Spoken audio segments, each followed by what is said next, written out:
course. So it wasn't enough that I had the qualification. I had to go for a train the trainer and be tested on that to get the license to train in Kenya. I want to teach level 3.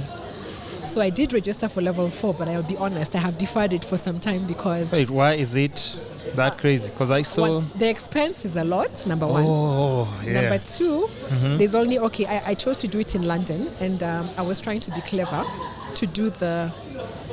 It's not even block release, the intense course, right? Yeah. And I had factored everything except homework money.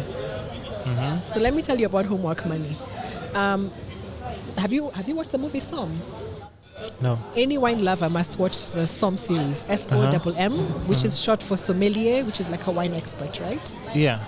So the movie, those are movies that I'm sure wine people would be... No, but was it like a blockbuster? You would enjoy it. No, it's not a blockbuster. It's like sort of a docu. But I can go and look. It's a documentary, right? If you watched Chernobyl and enjoyed it. Yeah. You know? Yeah.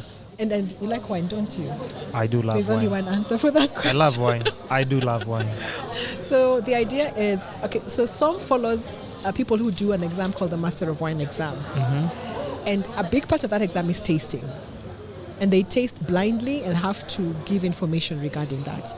So if you think about tasting at level 4, which is at expert level, then of course you will taste in class during the class, but then for your own sort of training, you need to do your own tasting. And if the tasting of what is expected, the bottles are going for, say, around $50 a bottle, homework money needs to be really... Oh yeah. So anybody who wants to sponsor my wine education for 2 years is welcome. For 2 years? Yeah, so level 4 is 2 years long. And that you have to do it in London, or that's an option? Okay, so London being one of the most... Is it the most expensive city? Exactly. Yeah. So... The way they break down the units, of course, it spreads out over 2 years. I was trying to be... So that you also get time to actually absorb the knowledge. To absorb the knowledge. And then a lot of the exams at that level are case studies and essays, where the multiple choice in level 1 and 2, level 3 gets you into some short answer questions. So you'll be given sort of something for 20 marks, something for 20 marks. Now, level 4 is 100 marks. Write the essay, some are open book assignments, some are that. So there's a lot of reading to do. And I'm guessing after you're done with that's what you're planning to do now. Yes, so I'm still a student, but then I've deferred the classes until I figure out the work. The thing is, again, I have obligations to teach in Nairobi, so I don't want to be away for too long. Because you're the person that people come to. I'm now the certified educator. In Nairobi? Under the Hospitality Competence Center. So you can't just up and go. Decide that today I'm going to... For 2 years especially. But then what I'm challenging my students is, you guys go on, do level 3, and you'll be able to teach. Then I can graduate to finer things. So Wines and Spirits Education Trust, actually, next year, the people from the headquarters are going to come into the country, and hopefully we'll do a week around March.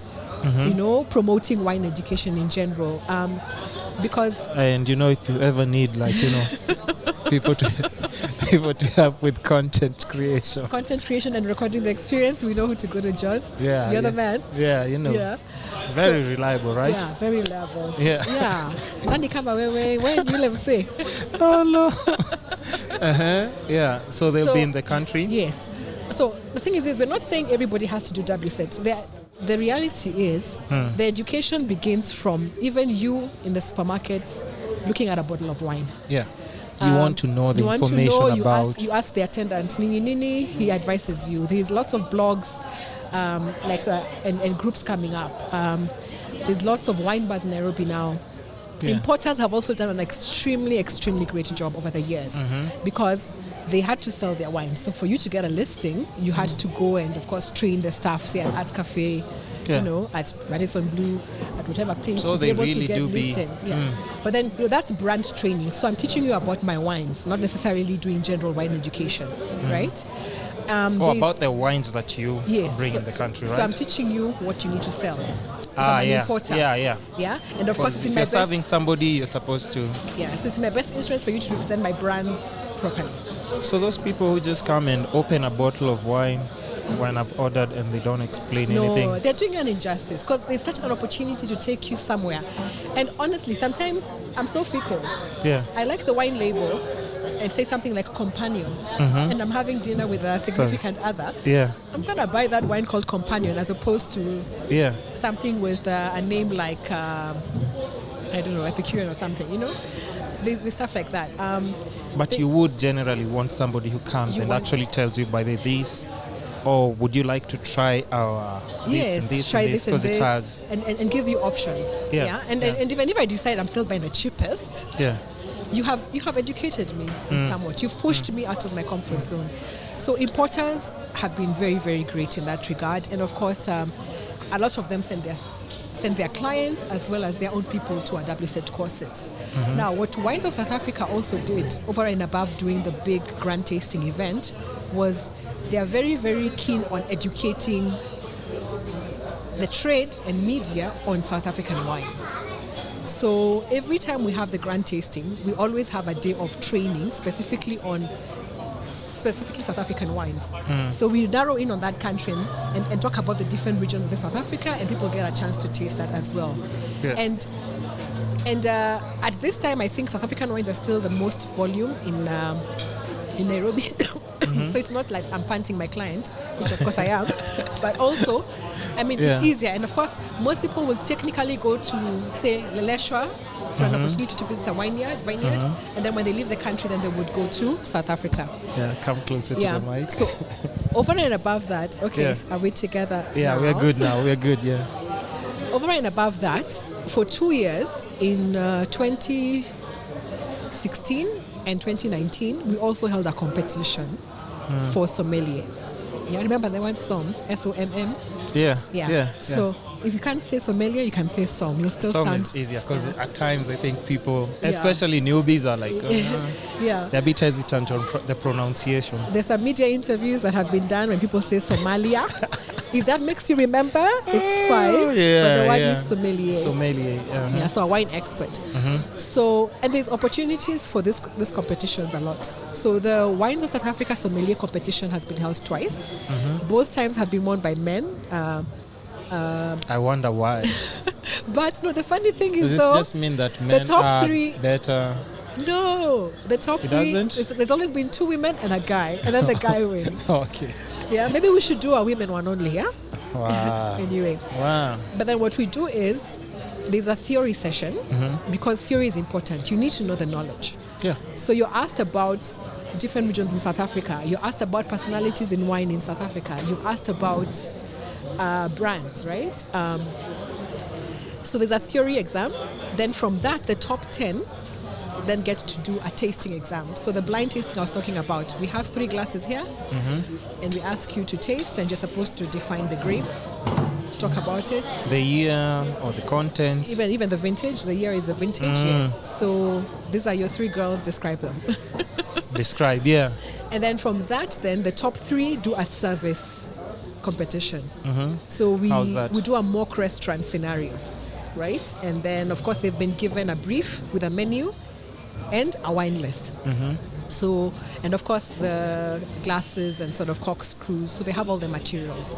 And the idea is they have to receive the guests, engage them, and recommend them. And of course they'll be asked specific questions about the wine.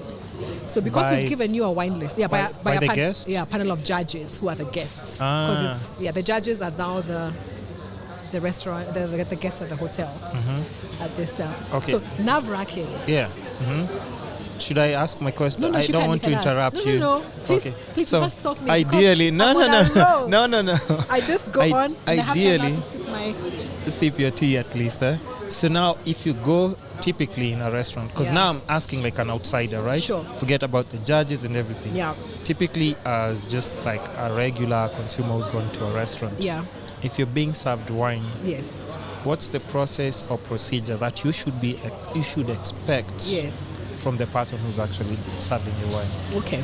So that those people who serve me wine, the way they serve me, this is for you. This is where I say come to class and we'll teach you. Yes. Yeah. Anyway, just general overview. Yeah. Because like now, like people who are listening to this, true. they definitely now have people who are definitely outside that industry, Yes. and they'll be like, oh, I didn't know that's how it's supposed to be. Yeah. Okay, one, of course, there's a very, I feel people need to personalize the experience. I don't want to be like regimental, right? Yeah. The reason why you go to a particular doctor or a particular hairstylist is because of the service you receive. So, of course, there's the personal experience that, of course, every person brings up. But typically speaking, let me use the analogy of I'm matchmaking you. So you're a guy and I want to introduce you to 3 of my closest friends. Please do. And then leave the decision to you. So what would I do? I would want to tell you about them. So I'll give you a menu and say this is what we have on the menu. There's typically by glass options and by bottle options. By bottle options, yeah. Yes. So I would ask, say, I want to know what time of day is it, right? If it's lunch or supper, what kind of weather is it, for example? Those are considerations for me. So not necessarily saying those are the... I need to know, right? To give you the options. What are you having to eat? Are you alone or with someone? Is it an occasion? So I think the easiest people to sell to are people on a date. If it's a couple, geez, you can make so much money or recommend. Really? Yeah, because then you can upsell, right? Yeah. Anyway, so once I've told you what wines we have on, and some people know the order directly, then I should be able to describe a bit more, because again, perhaps there's a promotion we're doing, or there's wines we are pushing. Yeah, there's some bottles that, true. And even the whole McDonald's thing, why do they always ask whether you want fries with that or whether you want to upsize your order? It's because there's an upselling to it. So of course, if you drink by the glass, then sure, serve what you need to serve. A lot of people in Nairobi don't show you the bottle if they serve you by the glass. I think that's a disservice, because it's a learning opportunity even though I'm serving you by the glass, if I bring that to you. But of course... Just bring the glass. Sorry, they just bring it already served, You hear that? But I understand there's some logistical issues. Oh. Because most restaurants have... So I should put my finger down. I'm saying ideally. And even if I do that, if I request the bottle, I should be shown the bottle, even if they have served behind the counter, because control sometimes suggests that the waiter, the barman, is the one who serves. So he's measuring and he's the custodian. Yeah. So perhaps that's why bringing the bottle to serve you on the table is not always viable. But in the very least, I should bring you the bottle for you to see. But I should be able to describe it in a way that you don't have to say the bottle, right? I know so many places. I won't say the names right now. So again, it depends. Yeah. And then... But you see, if you don't know... If you don't know, yes. Yeah, you'll just be like, okay. So perhaps the big brand names should be able to serve you at the table. Yeah. If it's more like a lounge or you may be asking too much to ask. Yeah, because even if it's a club, they don't really have time. Exactly, to do that. So context also matters. But ideally, I should be able to, one, describe what we have on offer, give you some information to help you decide, then serve you accordingly at the right temperature, in the right glassware, and refill you as necessary. Glassware. Yes. What I always say is never sell alcohol to anybody without offering them water. Really? Yeah. In fact, I advise waiters not to ask. I ask you still or sparkling. Really? I'm selling you alcohol. Oh yeah, just hydrate. Keep hydrate. Really? Yeah, to give you a space. I've never been asked that. It's prudent to do that as well. Yes, and of course, the importance is like you have stuff, to... There's technical stuff about how you serve and all that stuff, but that's... I need people to come to class we can't give it all away, guys. So you have to understand that. So like I said, it's a matchmaking process. Yeah. And I'm supposed to paint the picture to make you, the best choice. But again, some people know what they want. They ask for it. If someone asks for ice in their wine and you're not supposed to serve that, you also context matters. Yeah. So you just give them ice cubes. Yeah. The one thing I want to emphasize, though, I actually saw. Yes. Since you've mentioned that. Like one of the most expensive wine. What was it called? I'll send you that video link. Okay. One of the most expensive thing. It's in New York. A wine collector or something. Yeah. He was saying different ways of consuming wine, and there's one of them where he was putting actually ice cubes in the wine, and I was just like, okay, I don't know. He has like a wine cellar and everything. Who am I to judge? And then they also had like this big thing that looks like a teapot. Okay, that's a decanter. And then it's called a decanter. Yeah, the one that makes the wine go around in a circle or something. No, this one was just like another different way of consuming. Like you just open your mouth and then he lifts it all the way up. I swear I'm not making this up. I'll send that to you. Please link it to Maybe this as well. It's just those guys who come up with different crazy ways of consuming and they just sell the experience. And again, it's really about the experience. Really, and right? I mean, I've had some gigs where, where I play I never typically see clients, consumers, because my consumers are students. Yeah. But every so often I get gigs where I have to step in and be a waiter and do pouring. And I can tell you I respect guys a lot. Why? Because you get all sorts of requests. And, you get all sorts of requests and really you have to... Customer service is about giving the customer their best experience. Yeah. So sometimes you have to sort of suck it in. And just deal with... And deal that. But I was saying, when I started, I told you wine was like a tender process. Yeah. But now, it's grown. I mean, now there are so many wine events, I even have to say, hey, no, I'll only go for one this week, you know? There's the Nairobi Wine Festival. Yeah. There's tastings, there's winemakers coming into the country. And there's a lot of diverse wine importers. We have New Zealand wine, we have Chilean wine, we have Greek wines, we have all sorts. So in a span of 5 or so years, it has expanded so well. And I believe there's still room for people to make money out of, say, even wine writing. Okay, now. Or like, sort of other niche experiences, right? Yeah, that's why my question would be, since you've mentioned that, before I forget, just my mind, because at times when I just have that question, I have to ask it. No, it's all right. Stop me so that I can sip some more.